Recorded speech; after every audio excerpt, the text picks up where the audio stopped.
যে তাদেরকে এই দায়িত্ব কিন্তু আমরাই দিয়েছি। আমরা মানে জনগণ না, কিন্তু 17.5 কোটি জনগণ না, আমরা কিছু স্পেসিফিক স্টেক হোল্ডার্স, মানে আপনার সাথে আলোচনা করব। কি ভিত্তিতে আলোচনা করবো ভাই? আপনি তো এখন পর্যন্ত বলেন আপনি করবেন কি, এবং যখনই প্রথম প্রশ্নটা চলে আসে যে ভাই করবেন কি, রিফর্ম করবো, সব ঠিক করবো, সব ঠিক করবো, উত্তর হতে পারে না। অন্তর্বর্তীকালীন সরকার তারা দায়িত্ব নিয়েছে, 6 সপ্তাহ মতো হয়ে যাচ্ছে, এবং এগেন আমি পরিষ্কার করি যে তাদেরকে এই দায়িত্ব কিন্তু আমরাই দিয়েছি। আমরা মানে জনগণ না, কিন্তু 17.5 কোটি জনগণ না, আমরা কিছু স্পেসিফিক স্টেক হোল্ডার্স। সো সুশীল সমাজের কিছু স্টেক হোল্ডার্স, রাজনৈতিক দলের কিছু স্টেক হোল্ডার, যার ভিতর আমরা পড়ি, তরুণ নেতৃত্বের কিছু স্টেক হোল্ডার্স, এবং 2-1টা সরকারি ইনস্টিটিউশন যেমন আর্মড ফোর্সেস। সো এই কয়েকটা স্টেক হোল্ডার মিলে এই অন্তর্বর্তীকালীন সরকারকে ক্ষমতায় বসানো, কারণ যে প্রেক্ষাপটে যে অবস্থায় আমরা এসেছিলাম, নির্বাচন দিয়ে সরকার আনা সম্ভব না। সো এই সরকারকে বসানো 6 সপ্তাহ হয়ে গেছে, এবং তারা কাজ করছে, তারা সুন্দর কাজ করছে। আমি সব এবং আমরা বারবার করে তাদেরকে জানিয়েছি তাদেরকে আমরা সাপোর্ট দেব। তবে একটা জিনিসের বড় একটা ঘাটতি ফিল করছি, হয়তো প্রথম দিন থেকেই, মানে হয়তো 8-9 তারিখ থেকেই ফিল করছি, বাট যেহেতু খুব এক্সট্রিম একটা সার্কামস্ট্যান্সেস এই সরকারটা এসছে, সো প্রথম হয়তো কথাটা বলাটাও ঠিক হবে না বলে আমরা মোটামুটি সবাই মনে করেছি, কেউই কথাটা বলিনি। তবে আজকে এসে, মানে 6 সপ্তাহ পার হয়ে যাওয়ার পর এসে এখন আস্তে আস্তে প্রতীয়মান হচ্ছে, পরিষ্কার হচ্ছে যে এই আলোচনাগুলো ওঠাটা অত্যন্ত গুরুত্বপূর্ণ। যে দেখেন, সরকারের তরফ থেকে প্রধান উপদেষ্টা ডক্টর মোহাম্মদ ইউনূস সাহেব অনেক শ্রদ্ধেয় ব্যক্তি, উনি, তার জন্য ওনাকে আমরা সবাই মিলে প্রধান উপদেষ্টা হিসেবে চুজ করেছি। উনি বারবার করে বক্তব্যে বলেছেন ছাত্র জনতা যখন বলবে তখন নির্বাচন হবে, ছাত্র জনতা যখন বলবে তখন এটা সেটা হবে। খুব ভালো কথা। একবার উনি পরিষ্কার করেনি ছাত্র জনতা মানে উনি কাকে বোঝাচ্ছেন। এটা গুরুত্বপূর্ণ না। গুরুত্বপূর্ণ হলো যে ওনারা যে সময় নিয়ে কথা বলছেন, যে যতখানি সময় আপনারা চাইবেন আমরা থাকবো, এই জিনিসটা আসলে এইভাবে হয় না।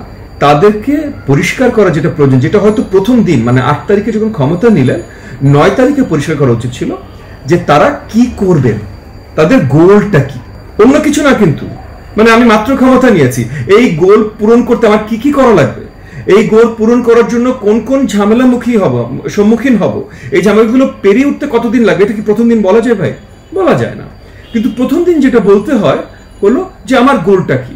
যেমন মনে করেন আজকে আপনি বাংলাদেশ ক্রিকেট টিমের BCB, Bangladesh cricket control board, Bangladesh cricket control বোর্ডের নতুন প্রেসিডেন্ট পেলেন।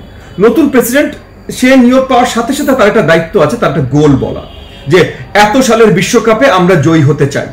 ওই সালের বিশ্বকাপ কিন্তু অনেক দূর, কিন্তু আমরা এখন থেকে প্রত্যেকটা কাজ করব ওই সালের বিশ্বকাপে জয়ী হতে। এই যে গোলটা, এটা কিন্তু ক্ষমতা নেওয়ার সাথে সাথে, বা দায়িত্ব, ক্ষমতা শব্দটা ভুল, দায়িত্ব নেওয়ার সাথে সাথে তার উপরে এই রেসপন্সিবিলিটিটা, দায়িত্বটা চলে আসে, যে এটা পরিষ্কার করা যে আমি কি কাজটা করতে এসেছি, সে কাজটা করতে কতক্ষণ লাগবে, করার মধ্যে আমি কি কি ঝামেলা ফেস করতে পারি, এবং তার জন্য 1 বছর না 2 বছর লাগবে, 6 মাস না 3 মাস লাগবে, এগুলো অনেক পরের আলোচনা। কিন্তু আমার গোলটা এইটা কিন্তু প্রথম দিন পরিষ্কার করা যায়। অত্যন্ত দুঃখজনক, এবং আমি পুরো রেসপেক্ট, সম্মান, মানে এই অন্তর্বর্তীকালীন সরকারের সবার প্রতি পুরোপুরি সম্মান দিয়ে এবং তাদের উপরে আস্থা রেখেই বলছি যে 6 সপ্তাহে এইটুকু পরিষ্কার না করাটা একটু দুঃখজনক। আমি আশা রাখবো যে ওনারা খুব শীঘ্রই এই জিনিসগুলো পরিষ্কার করবেন। ওনারা শুধু রিফর্মের কথা বলছেন ডে 1 থেকে, এবং রিফর্ম আমরাও চাই ভাই। আমরা 15.5 বছর যুদ্ধ করেছি রিফর্মের জন্য। মানে আমি নিজে গুম হয়েছি, আহত হয়েছি, তুলে নিয়ে গেছে, ধরে নিয়ে গেছে, আমার শত শত আমার দলের নেতা কর্মীদের আপনার জেল হাজতে নিয়ে গেছে, অন্য ধরনের অত্যাচার করেছে, মানুষ মানে শারীরিক অত্যাচার করেছে। বিএনপির কথা বলেন, ওদের হাজার হাজার নেতাকর্মী এখনো গুম, বেঁচে আছে না মরে গেছে কেউ বলতে পারবে না। বাংলাদেশ জামাত ইসলামের কথা বলেন, আপনার খেলাফত মজলিসের কথা বলেন, মানে যে কোনো বিরোধী দলের কথা বলেন, আপনি অত্যাচারিত হয়নি গত 15.5 বছর, এরকম কেউ নাম বলতে পারবেন না। একমাত্র তাদের নাম বলতে পারবেন যারা শেখ হাসিনার হয়ে কাজ করেছে, অন্য রাজনৈতিক দলের নাম নিয়ে। ঠিক আছে? সো আমরা এই যে 15.5 বছর যে অত্যাচার সহ্য করেছি, যুদ্ধ করেছি, আন্দোলন করেছি, কিছু পরিষ্কার উত্তর তো আমরা ডিজার্ভ করি, ঠিক না? আপনি এতখানি তো বলবেন যে আপনাদেরকে এই জিনিসটা দেব, তারপর আমরা আলোচনায় আসতে পারি। না, অন্তর্বর্তীকালীন সরকার এই জিনিসটা আমরা এই জিনিসটা থেকে আরো বেশি চাই, আপনার যদি এই জিনিসটা দিতে 1 বছর লাগে আমরা আরো বেশি চাই, আপনি আরো সময় নেন, ঠিক না? বা আপনি এই জিনিসটা আপনার করতে তো 1 বছর লাগার কথা, 6 মাসে হয়ে যেতে পারে। বা এই জিনিসটা করতে কি কি সহযোগিতা লাগবে আমাদেরকেও বলেন, আমরা করতে পারি। এই যে আলোচনাগুলো তৈরি হতেও, মানে আপনার সাথে আলোচনা করবো, কি ভিত্তিতে আলোচনা করবো ভাই? আপনি তো এখন পর্যন্ত বলেন আপনি করবেন কি, তাহলে আমরা আলোচনা কি ভিত্তিতে করব? এবং যখনই প্রথম প্রশ্নটা চলে আসে যে ভাই করবেন কি, রিফর্ম করবো, সব ঠিক করবো, সব ঠিক করবো উত্তর হতে পারে না। সব ঠিক করবে এক নম্বর হলো কেউ ঠিক করতে পারে না। America, United states of America, যুক্তরাষ্ট্র 250 বছর পুরনো একটা দেশ, ওদের সবকিছু ঠিক হয়ে গেছে।